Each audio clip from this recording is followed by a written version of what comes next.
Good morning class. आज के इस लेक्चर में हम आर्किटेक्चर ऑफ 8085 माइक्रोप्रोसेसर की लेक्चर सीरीज़ को आगे बढ़ाते हैं। इससे रिलेटेड फर्स्ट लेक्चर में हमने ये 4 टॉपिक कवर किए थे। नेक्स्ट लेक्चर में we have covered instruction register, instruction decoder and program counter. अब आगे बढ़ते हैं हम। आज हम बात करेंगे स्टैक पॉइंटर की, स्टेटस फ्लैग रजिस्टर की तथा टाइमिंग कंट्रोल यूनिट की। मैं इस डायग्राम में आपको दिखा देती हूँ कि ये तीनों चीज़ें कहाँ कहाँ पर हैं। ये है आपका फ्लैग फ्लिप फ्लॉप, जिसको मैंने कहा स्टेटस फ्लैग रजिस्टर, इसकी हम आज स्टडी करेंगे। उसके बाद एक ये टॉपिक है हमारा स्टैक पॉइंटर, ये भी बेसिकली आपका एक रजिस्टर होता है, स्पेशल पर्पस रजिस्टर 16 बिट का होता है, इसकी स्टडी करेंगे। और इसके साथ ही आज हम टाइमिंग एंड कंट्रोल यूनिट इसकी स्टडी करेंगे। तो चलिए अपने इस लेक्चर को हम आगे बढ़ाते हैं। सबसे पहले हम बात करेंगे कि हमारा स्टैक पॉइंटर क्या होता है। देखिए, मैंने आपको बताया था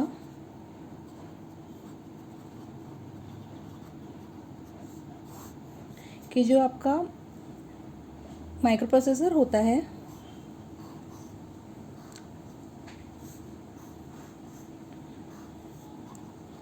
वो आपका मेमोरी से सूचना का आदान प्रदान कर सकता है by using address and data bus and by using control signals. Control signals का यहाँ पे क्या मतलब है?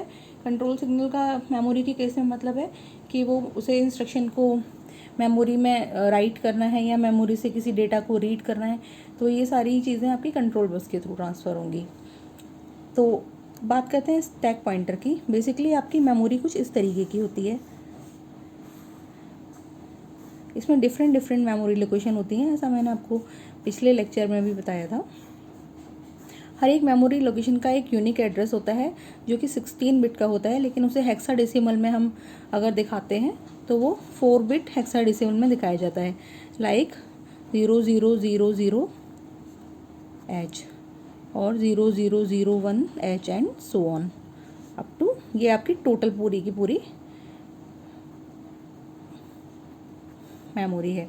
और जो इसका साइज़ है वो होता है आपका 8 बिट वाइड, यानी कि you can store 8 bit at a memory location at a time. ठीक है। स्टैक क्या होता है? स्टैक आपका 20 मेमोरी लोकेशन का एक ग्रुप होता है। आप अपने प्रोग्राम में ये डिफ़ाइन कर सकते हैं कि आपने स्टैक किस मेमोरी लोकेशन से और किस मेमोरी लोकेशन तक, 20 टोटल मेमोरी लोकेशन का ग्रुप होता है। अगर मैं इसी डायग्राम की बात करूं तो ये 1 से लेकर स्टार्ट होगा और ये सपोज़ यहाँ पर 0020 H तक। तो ये जो आपकी 20 लोकेशंस हैं ये आपकी स्टैक मेमोरी है। स्टैक मेमोरी,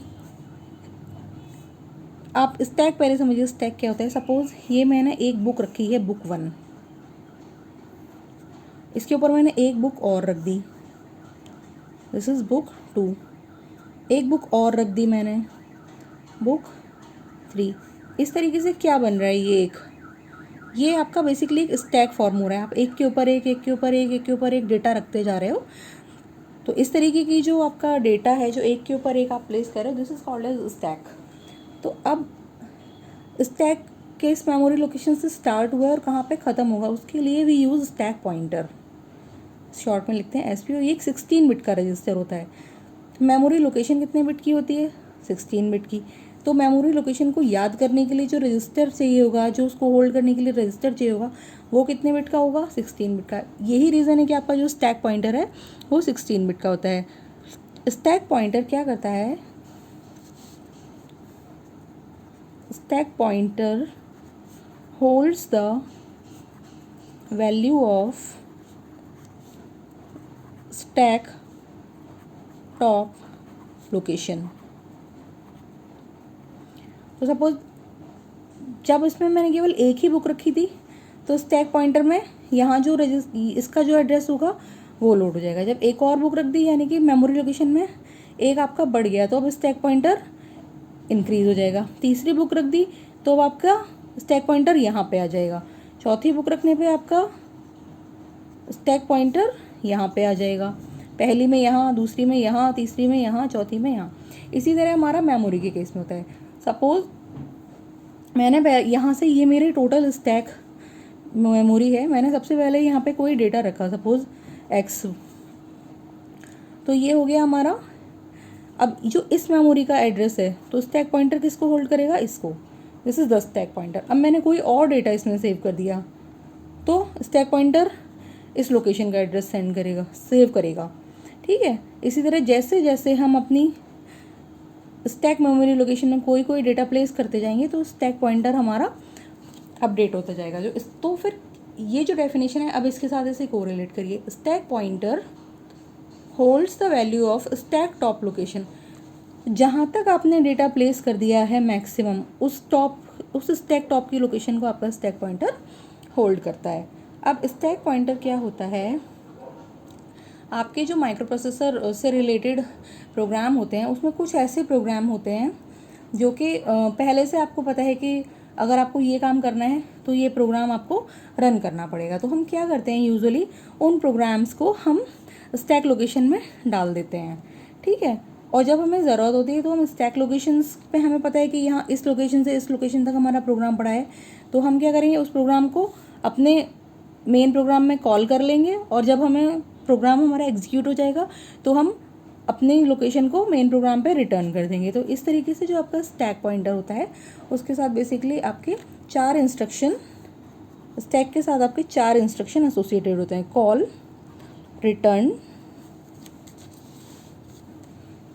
रिटर्न, पुश तथा पॉप। सबका मतलब मैं बता दे रही हूँ आपको।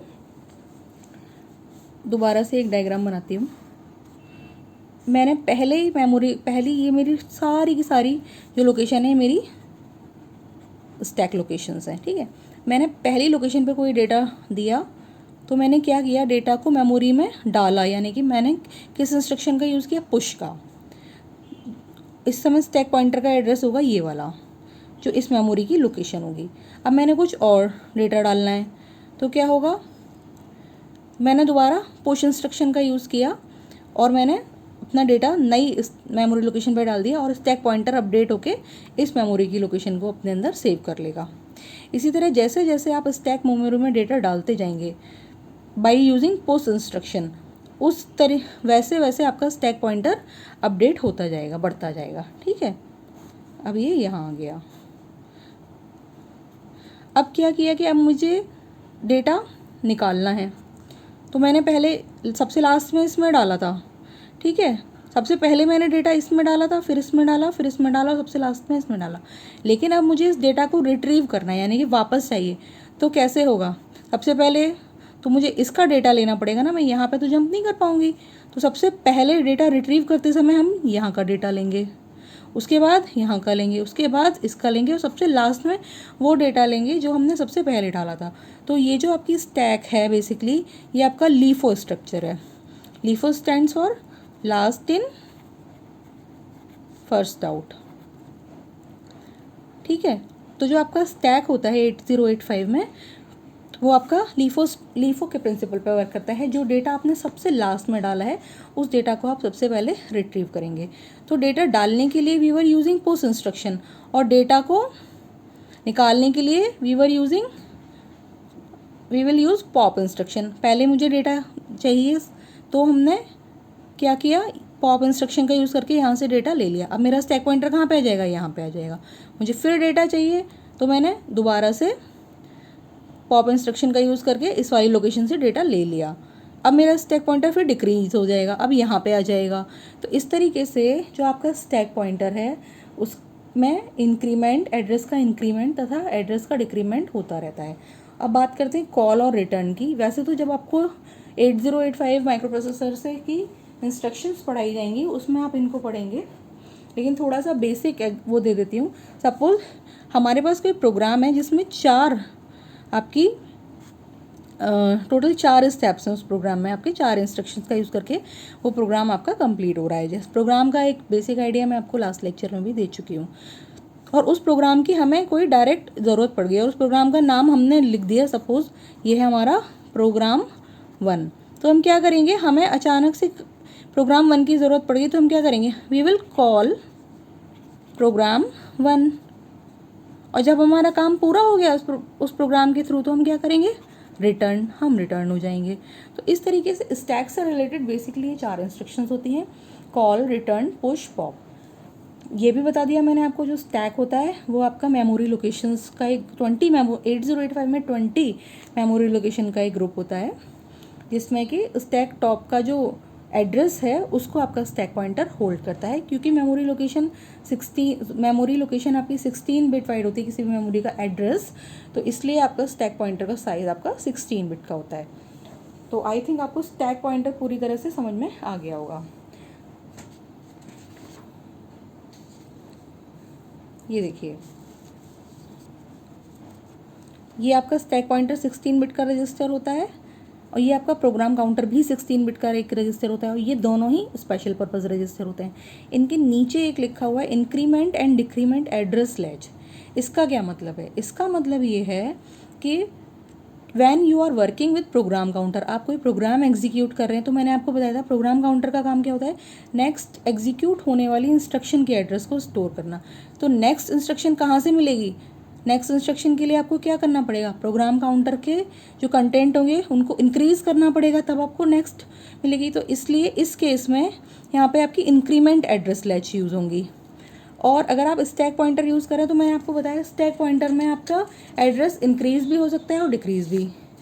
अगर आप स्टैक में डेटा इन कर रहे हैं तो एड्रेस आपका इंक्रीज़ होगा 0 1 2 3 4, और अगर आप स्टैक से डेटा रिट्रीव कर रहे हैं तो आपका एड्रेस क्या होगा, कम होता जाएगा, यानी कि डिक्रीज़ होता जाएगा। तो इसलिए we are using here increment and decrement address latch.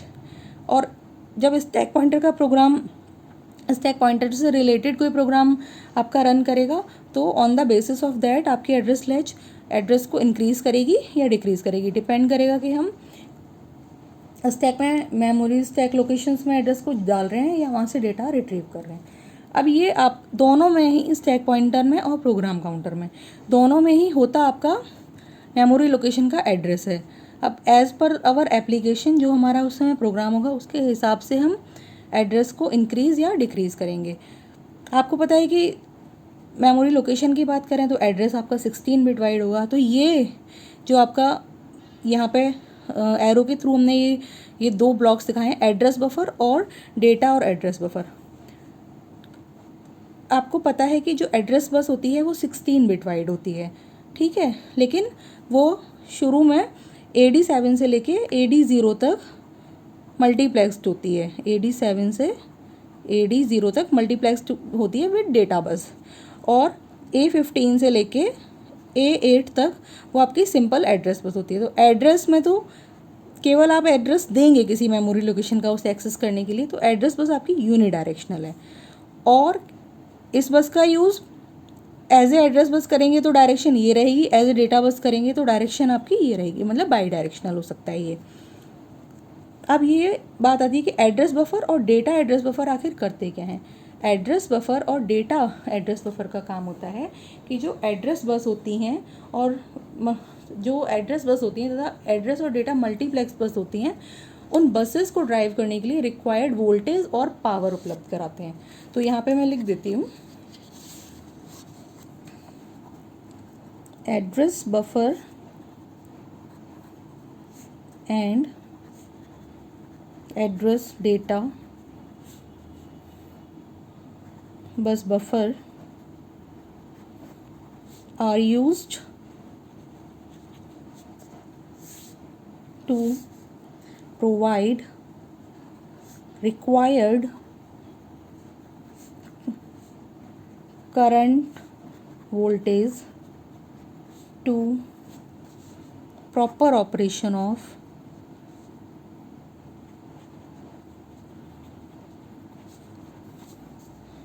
address and address data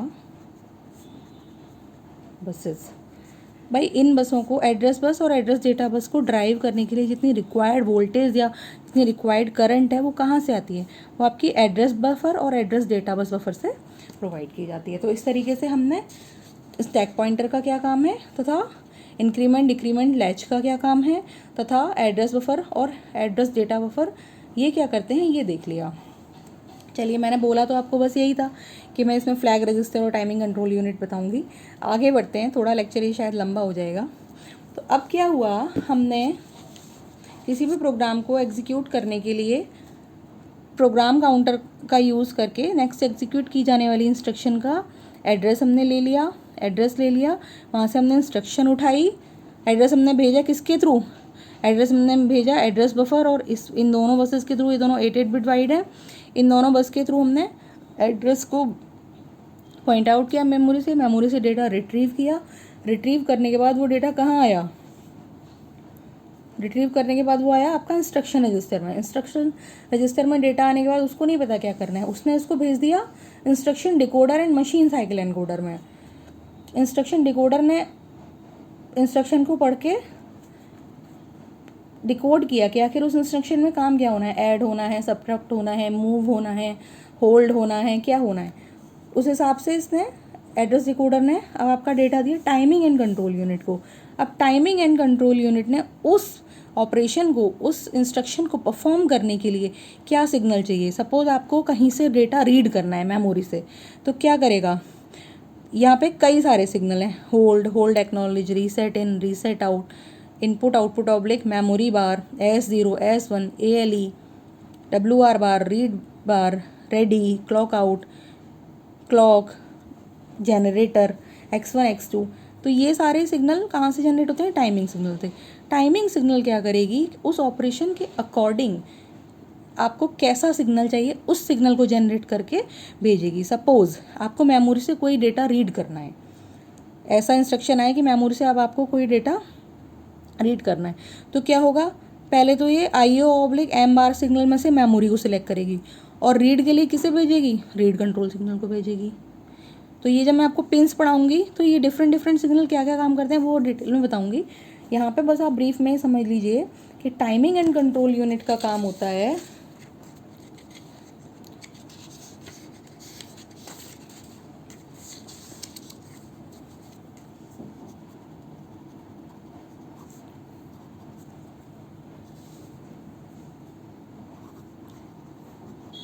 timing and control unit का काम होता है रिक्वायर्ड सिग्नल जनरेट करना एज पर द ऑपरेशन। अब आपको पता है कि माइक्रो प्रोसेसर इतना ज़्यादा टाइम इफेक्टिव होता है कि उसकी सारी की सारी चीज़ें टाइम के साथ सिंक्रोनाइजेशन में होती हैं। मतलब उसे कोई भी ऑपरेशन परफॉर्म करना है, डेटा को कहीं से रीड करना है, डेटा को कहीं पर राइट करना है, या किसी पेरिफेरल डिवाइस से इंटरेक्ट करना है, तो सारे ऑपरेशन उसके टाइम के साथ सिंक होते हैं। वो टाइम के साथ सिंक कैसे होते हैं, टाइम के साथ ऑपरेशन को सिंक करने के लिए देखिए यहाँ पे ये हमारे एक क्लॉक जनरेटर लगा होता है हमारी टाइमिंग एंड कंट्रोल यूनिट में। इस क्लॉक जनरेटर का काम ये होता है कि माइक्रो प्रोसेसर 8085 में आपका 3.125 मेगाहर्ट्ज़ क्लॉक की फ्रीक्वेंसी होती है। क्लॉक फ्रीक्वेंसी होती है 3.125 मेगाहर्ट्ज़, यानी कि एक जो इसका वो होता है क्या बोलते हैं क्लॉक पल्स की एक क्लॉक पल्स की ड्यूरेशन, यानी कि duration of a clock pulse is 320 nanosecond. और इसको हर एक चीज़ में पता होता है कि मुझे रीड ऑपरेशन करना है तो मुझे 5 क्लॉक पल्स लगेंगी, 5 क्लॉक पल्स लगेंगी, या 4 लगेंगी, या 10 लगेंगी। तो इसके हर एक ऑपरेशन के लिए डिफाइंड है कि इस ऑपरेशन के लिए आपकी इतनी क्लॉक पल्स लगेंगी। तो इसलिए ये अपने सारे काम टाइम के साथ सिंक्रोनाइज करके बहुत ही प्रिसाइजली कर पाता है। और टाइमिंग एंड कंट्रोल यूनिट ही यहाँ पे दिखाया नहीं है हमने, क्योंकि ये डायग्राम नहीं तो बहुत ज़्यादा कॉम्प्लिकेटेड सा हो जाता है, कहीं भी किसी भी बुक में नहीं दिखाया जाएगा। ये सारी की सारी अब ये ही कंट्रोल सिग्नल, ये सारे के सारे टाइमिंग एंड कंट्रोल सिग्नल हैं, वही ये सारे इन ब्लॉक्स को भेजे जाते हैं। जैसे कि ALE सिग्नल का मैंने उस दिन आपको बताया था कि एड्रेस जा रहा है, एड्रेस डेटा मल्टीप्लेक्स बस पे, या डेटा जा रहा है, तो ये हमें ALE सिग्नल के थ्रू पता चलेगा। तो इस तरीके से सारे सिग्नल का अपना अपना काम है, जो कि as per the application, as per the requirement of program timing and control unit उसको जनरेट करती है। तो टाइमिंग एंड कंट्रोल यूनिट की जो मेन आपकी इनपुट है वो आती है आपकी इंस्ट्रक्शन डिकोडर से। इंस्ट्रक्शन डिकोडर ही बताता है कि टाइमिंग एंड कंट्रोल यूनिट को अब माइक्रो प्रोसेसर से क्या काम कराना है, ठीक है, या किसी और पेरिफेरल के से उसे क्या काम कराना है, और उसको उसके लिए क्या रिक्वायर्ड सिग्नल या उसको देना पड़ेगा। ठीक है, तो अब हम बात करते हैं स्टेटस फ्लैग रजिस्टर की।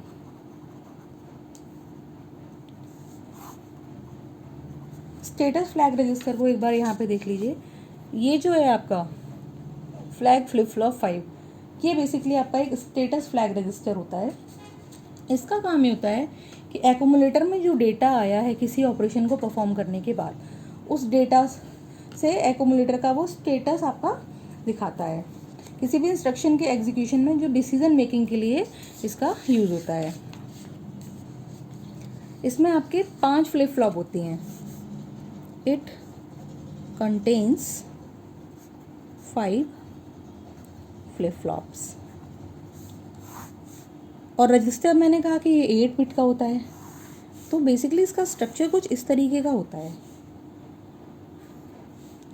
पहली होती है आपकी कैरी, दूसरी होती है आपकी डोंट केयर। डोंट केयर आपने डीई में पढ़ा होगा आई थिंक, अगर आपको याद हो तो। P for parity, again x don't care. फिर ACY ऑक्सिलरी कैरी, फिर डोंट केयर, फिर आपका 0 और उसके बाद होता है आपका साइन फ्लैग। तो इसमें जो डोंट केयर है कितनी है, 3 है। इन तीनों बिट में कोई भी वैल्यू हो आपको कोई फ़र्क नहीं पड़ता। और जो मैंने कहा था इट कंटेन्स 5 फ्लिप फ्लॉप, तो ये जो 5 फ्लिप फ्लॉप होती हैं वही होती हैं एस यानी कि साइन, 0 ऑक्सिलरी कैरी, पैरिटी और कैरी। इनका ऑपरेशन मैं आपको फटाफट बता देती हूँ। देखिए आपके एक्यूमुलेटर में, मैंने उस दिन भी आपको फर्स्ट लेक्चर में बताया था कि जो आपका एक्यूमुलेटर है उसके पास 2 इनपुट होते हैं। सॉरी एक्यूमुलेटर कह रही हूँ, ALU, सॉरी ALU के पास आपके 2 इनपुट होते हैं। ठीक है, और जो भी उसका रिजल्ट आता है वो पहले आपका टेम्परेरीली एक्यूमुलेटर में सेव होता है। तो किसी भी रिजल्ट के एग्जीक्यूशन के बाद जो एक्यूमुलेटर में डेटा है उसके हिसाब से, एग्जीक्यूशन के बाद जो एक्यूमुलेटर में डेटा है उसके हिसाब से आपके 5 फ्लैग सेट या रीसेट होंगे। देखिए कैसे, अगर आपने कोई ऑपरेशन परफॉर्म किया है और उस ऑपरेशन के परफॉर्म होने के एंड में कोई कैरी जनरेट हुई है तो ये फ्लैग सेट हो जाएगा, otherwise reset. 1 if carry generated. ठीक है, पैरिटी फ्लैग जब सेट होगा जब आपका ऑपरेशन में नंबर ऑफ वंस इवन है। If number of ones are even तो पैरिटी फ्लैग सेट हो जाएगा, otherwise 0। Auxiliary carry, auxiliary carry का मतलब है क्योंकि आपकी बिट 8 बिट का आपका ऑपरेशन होता है। ठीक है, तो मान लिया ऑपरेशन में ये कोई भी 8 बिट डेटा है, ऑपरेशन में अगर किसी भी तरह से ऑपरेशन में कोई बिट एक निबल से, ये लोअर निबल है या हायर निबल है, nibble is a group of 4 bit, अगर कोई भी आपकी कैरी लोअर निबल से हायर निबल में जाती है उस केस में आपका ऑक्सिलरी कैरी फ्लैग सेट होगा, अदरवाइज रीसेट होगा। 1 if carry is transferred from lower nibble to higher nibble. ठीक है, अब आते हैं 0। अगर किसी ऑपरेशन का रिजल्ट 0 है, जैसे मैंने ये वाला लिख दिया था टोटल 0, रिजल्ट इज कम्प्लीटली 0, तो ये सेट होगा इफ रिजल्ट इज 0। और साइन फ्लैग सेट आपका जब होगा इफ D7 यानी कि MSB of a bit is 0, तो ये आपका सेट होगा, अदरवाइज ये रीसेट होगा। तो अब एक एग्जाम्पल के थ्रू, ये तो मैंने आपको इसकी डेफिनेशन बता दी, अब एक एग्जाम्पल के थ्रू बताती हूँ कि ये फ्लैग आपके कब सेट होंगे और कब रीसेट होंगे। देखिए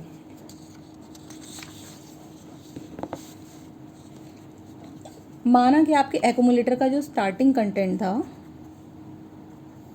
वो था आपका एफ ई को अगर हम 8 बिट के फॉर्म में लिखें तो we can write it like 11111110।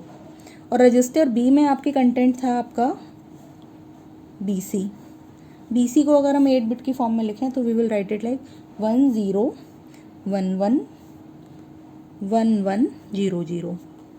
ठीक है, अब हमने क्या किया, इन दोनों को ऐड कर दिया by using instruction add B states that add the content of register B with the content of accumulator. जब हमने इसको ऐड कर दिया तो क्या होगा, 0 0 0 1 0 1 1 + 1 0 कैरी 1। ठीक है, 1 + 1 + 1 1 1 कैरी अगेन 1, यानी कि एक कैरी आपकी ये लोअर नेबल है और ये हायर नेबल है, यहाँ से यहाँ गई। फिर 1 + 1 + 1 1 carry again 1 1 + 1 + 1 1 1 carry again 1 1 + 1 1 0 carry 1 1 + 1 + 1 1 और फाइनल कैरी 1। तो अगर ये तो हो गई 9 बिट आपकी 0 1 2 3 सॉरी 1 2 3 4 5 6 7 8 9। तो इसमें ये क्या है, this is clearly carry off the answer. अब इसको और इसको मैं अगेन हेक्साडेसिमल की फॉर्म में लिखूंगी तो इट विल बी BA, ये B और ये A के इक्वल। ठीक है, अब देखिए, अब इसके हिसाब से मुझे बताइए कि आपके फ्लैग्स की क्या स्थिति रहेगी। दोबारा बना लेते हैं इसको।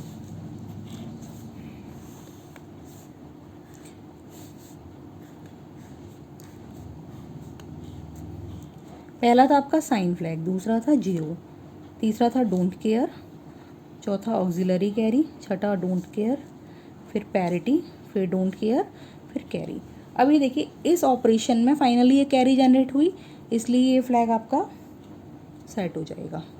डोंट केयर को आप छोड़ दीजिए, डोंट केयर में आपने 0 कर दिया, 0 कर दो या 1 कर दो, कोई फ़र्क नहीं पड़ता।